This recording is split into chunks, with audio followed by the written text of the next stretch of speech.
Haleluya, Shalom. Pada saat ini kita akan mendengarkan renungan firman Tuhan dengan tema Doa Berkuasa Melepaskan. Sebagai renungan firman Tuhan, kita bisa membacanya di dalam Kisah Para Rasul pasal yang ke-12 ayat yang ke-1 sampai yang ke-19.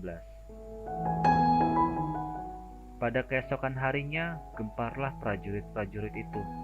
Mereka bertanya-tanya, apakah yang telah terjadi dengan Petrus? Kisah pasal ke-12 ayat yang ke-18. Raja Herodes sangat dikenal sebagai raja yang lalim. Dengan kekuasaan yang dimiliki, ia bertindak semena-mena terhadap rakyatnya, bahkan melakukan penganiayaan dan pembunuhan secara kejam terhadap orang-orang percaya. Dalam ayat yang kedua, ia menyuruh membunuh Yakobus, saudara Yohanes, dengan pedang. Petrus tidak luput dari penahanan dan dipenjarakan. Sudah bisa dipastikan nasibnya juga tidak akan jauh berbeda dari Yakobus saat berada di penjara.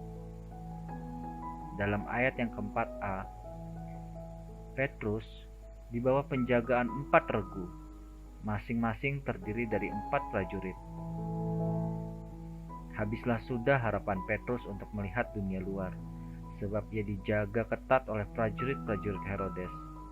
Lagi pula, kaki tangannya dibelenggu dengan rantai yang sangat kuat. Petrus tahu bahwa hidupnya tidak akan lama lagi. Ia hanya bisa pasrah sepenuhnya kepada kehendak Tuhan. Dalam kondisi letih dan tak berdaya, Petrus tertidur pulas di antara para prajurit yang menjaganya. Tapi tiba-tiba berdirilah seorang malaikat Tuhan dekat Petrus, dan cahaya bersinar dalam ruang itu. Malaikat itu menepuk Petrus untuk membangunkannya. Katanya, "Bangunlah segera." Maka gugurlah rantai itu dari tangan Petrus. Kita bisa melihatnya dalam ayat yang ke-7. Dengan caranya yang ajaib, Tuhan sanggup melepaskan Petrus dari penjara. Sesudah tiba di luar, mereka berjalan sampai ke ujung jalan, yaitu Petrus dan malaikat tersebut. Dan tiba-tiba, malaikat itu meninggalkan dia. Kamu bisa membacanya dalam ayat yang ke-10b. Bagaimanakah cara Petrus dapat terlepas dari penjara? Jawabannya adalah, oleh karena kekuatan doa. Dalam ayat yang ke-5b, tetapi jemaat dengan tekun mendoakannya kepada Allah.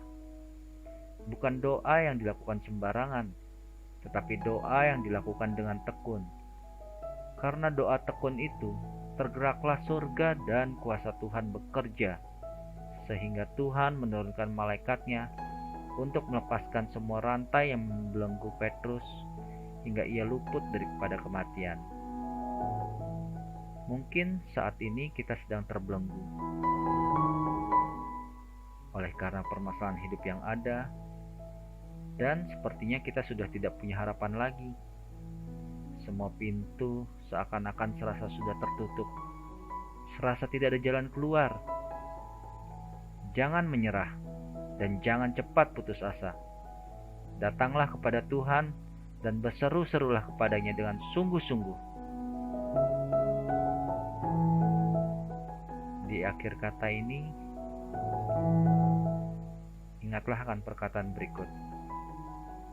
Kalau Tuhan turun tangan, maka tidak akan ada perkara yang sukar bagi Dia. Tuhan Yesus memberkati kita semua. Haleluya. Amin.